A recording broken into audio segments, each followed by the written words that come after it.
Right අපිට සරල සමීකරණයක් දීලා තියෙනවා විසඳලා උත්තරය ගන්න කියලා. පුතේ සරල සමීකරණ විසඳන්න ටක් ගාලා අපි අපිට කියන්නේ x ධන 10 සමානයි 20යි කියලා.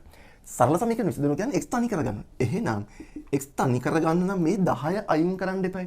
ධන 10 අයින් කරන්න පුතේ ඍණ 10ක් දාන්න වෙනවා.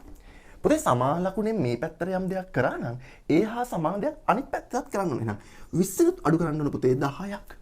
පුතේ ධන 10ට ඍණ 10 කැපිලා යනවා. අන්න අපිට අවශ්‍ය වැඩේ වෙනවා x තනි වෙනවා.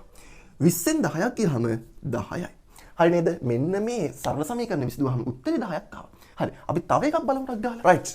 එතකොට 10යි x ධන 20 සමානයි 50යි. එහෙනම් පුතේ ඉස්සෙල්ලම අපිට අයින් කරගන්න වෙනවා මෙන්න මේ ධන 20. එහෙනම් 10යි x ධන 20 නැති කරන්න පුතේ ඍණ 20ක් දාන්න වෙනවා. එහෙනම් 50 ඍණ 20යි. 50 ඍණ 20යි. ධන 20 ඍණ 20 කැපිලා යනවා. 10යි x සමානයි 50න් 20ක් ගියහම 30යි. තාමත් x තනි උනේ නැහැ. මට ඕන x තනි කරගන්න. එහෙනම් මෙයා ගුණ කිරීම 10ක් නේ තියෙන්නේ පුතේ. ගුණ කිරීම 10 අයින් කරන්න බෙදීම 10ක් දානවා. එහෙනම් සමාන ලකුණෙන් එහා පැත්තට බෙදීම 10ක් දානවා. ගුණ කිරීම 10ට බෙදීම 10 කැපෙනවා.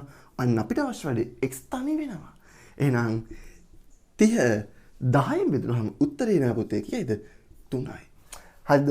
ඔන්න ඔය විදියට සරල සමීකරණ අපිට ලේසියෙන් විසඳන්න පුළුවන් වෙනවා. එහෙනම් ඔයාට දැන් මම ගණන් දෙනවා 10යි x බෙදීම 2 ධන 10 සමානයි 40යි.